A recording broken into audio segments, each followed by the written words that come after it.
देव पूजन, व्यास पूजन, दक्षिणा आदि का वर्णन तथा श्रवण का महात्म्य। वैशंपायन जी कहते हैं, जन्मेजय पुराण के लिए 1800 की दक्षिणा समर्पित करी। उसके अभाव में 1200 की पूजा चढ़ाई। राजेंद्र उतना भी न बन सके तो कम से कम 600 की दक्षिणा बताई गई है। ये क्रमशः उत्तम, मध्यम और अधम श्रेणी का दान कहा गया है। तत्पश्चात नूतन वस्त्रों द्वारा पत्नी सहित व्यास का संपूर्ण भाव से पूजन करे। ऐसा करने से यजमान को उत्तम फल की प्राप्ति होती है। वाचक को केयूर और अंगद आदि आभूषणों तथा मुकुट आदि से अलंकृत करके उन्हें पहनने योग्य सुंदर कुंडल भी देनी चाहिए। बछड़े सहित तथा गर्भवती कपिला गौओं का भी दान करना चाहिए। राजन, पुरुष सिंह जन्मेजय यजमान वाचक को अश्व आदि वाहन और दास दासी भी समर्पित करे। आसन, धूप दीप आदि वस्तुएं, पात्र, शैया, गद्दा रजाई आदि, तकिया, लड्डू, बटलोई, पीड़ा आदि, जलपात्र, बहुत सा अन्न, नमक तथा घी, तेल आदि सामग्री भी जो 1 वर्ष तक अट सके वाचक की सेवा में दे। ये सारी वस्तुएं व्यास आसन पर विराजमान हुए द्विजराज वक्ता को भेंट करनी चाहिए। फिर वाचक से मनोवांछित वर पाकर यजमान उनकी परिक्रमा करे। राजेंद्र, पारणा पूरी होने पर रुद्र मंत्र का जप करने वाले द्विजराज को वस्त्र आदि तथा मुद्रिकाओं से अलंकृत करके उसे नवीन कंबल और सुंदर ताम्र पात्र दे। प्रत्येक द्विज के उद्देश्य से बहुत सी दक्षिणा देनी चाहिए। तत्पश्चात अभिषेक युक्त गुरु और पुरोहित को वस्त्र आदि से विभूषित करके दक्षिणाओं से संतुष्ट करे। तदनंतर अन्य सब ब्राह्मणों को भी दक्षिणा देकर उनका सत्कार करे। राजन, कर्म की शांति के लिए होम भी करना चाहिए। ग्रंथ के प्रत्येक श्लोक से खीर, मधु, घी, तिल और अन्न आदि से युक्त हवन सामग्री की आहुति दे। अथवा ग्रंथ में जितने श्लोक हों उनके दशांश से ही हवन करे। अथवा एकाग्र चित्त होकर गायत्री मंत्र से हवन करे, क्योंकि वास्तव में यह उत्कृष्ट पुराण गायत्री मंत्र ही है।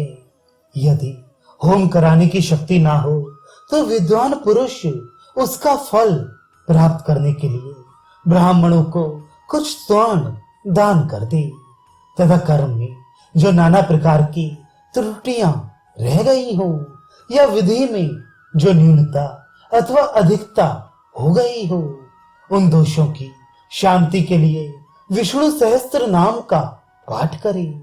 उससे सभी कर्म सफल हो जाते हैं, क्योंकि इससे बढ़कर दूसरा कोई साधन नहीं है। हवन के पश्चात 24 सपत्नीक ब्राह्मणों को आदर पूर्वक भोजन कराई। तत्पश्चात उन श्रेष्ठ ब्राह्मणों को गंध और मालाओं से अलंकृत करके स्वर्णमयी दक्षिणा, धान्य और रत्न आदि देकर संतुष्ट करे। भरत श्रेष्ठ उन ब्राह्मणों के यथावत भोजन कर लेने पर उन्हीं के निकट सपत्नीक वाचक को भी भली भांति अलंकृत करके भोजन कराई और वस्त्र तथा आभूषणों से संतुष्ट करके नमस्कार करे। ब्राह्मणों के प्रसन्न होने पर यजमान के ऊपर देवता प्रसन्न होते हैं। पुराण कथा वाचक के संतुष्ट होने पर श्रोता को शुभ एवं सर्वोत्तम प्रीति प्राप्त होती है। व्रत की पूर्ति के लिए यजमान दूध देने वाली गौ तथा स्वर्ण का दान करे।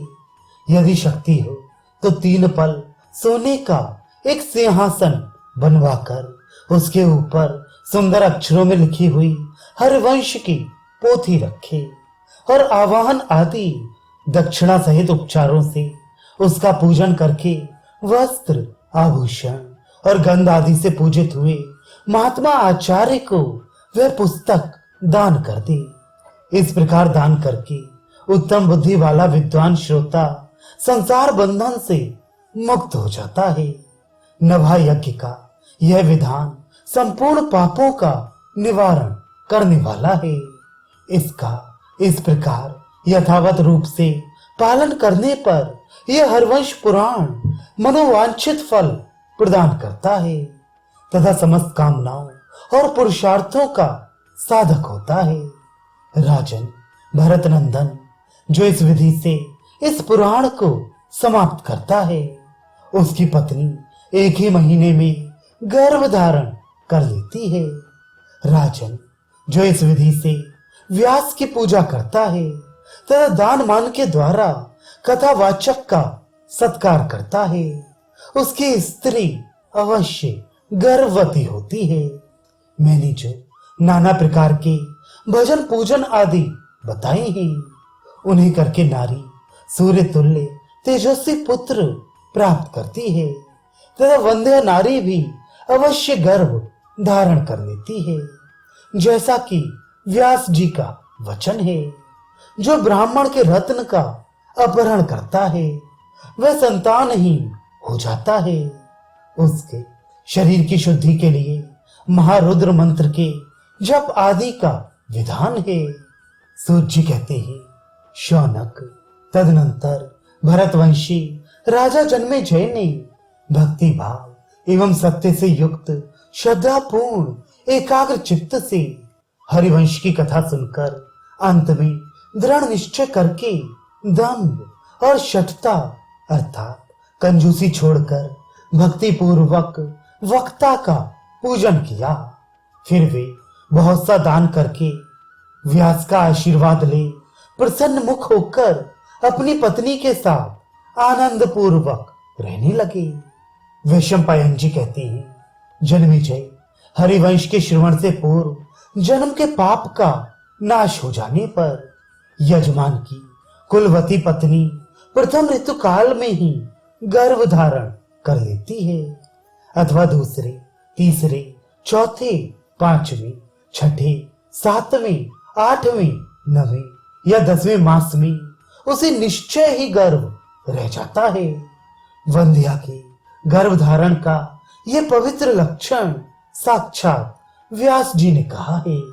इतिहास सहित इस पुरातन हरिवंश को सुनकर मनुष्य अपनी 10 पीढ़ी पहले के समस्त पितरों और 10 पीढ़ी बाद की संतानों का उद्धार कर देता है। नरश्रेष्ठ, यह सब महात्म्य मैंने तुम्हारे सामने कह सुनाया, जिसके श्रवण मात्र से मनुष्य सब पापों से मुक्त हो जाता है। इससे पुत्रहीन को पुत्र और धनहीन को धन की प्राप्ति होती है। नरमेध और अश्वमेध यज्ञों से मनुष्यों को जो फल प्राप्त होता है, वह सारा फल श्री हरि के हरिवंश पुराण का श्रवण करने से ही मिल जाता है। ब्रह्म हत्यारा, गर्भघाती, गो हत्यारा, शराबी और गुरु पत्नी गामी पुरुष भी एक बार इस पुराण का श्रवण कर लेने से पवित्र हो जाता है। इसमें अन्यथा विचार नहीं करना चाहिए। जन्मेजय, ये मैंने तुमसे श्री कृष्ण के अपार, अद्भुत एवं महान महात्म्य का वर्णन किया है। इसका श्रवण और पाठ करने वाला पुरुष तीनों लोकों में जो अत्यंत दुर्लभ है, उस महान फल को भी शीघ्र ही प्राप्त कर लेता है।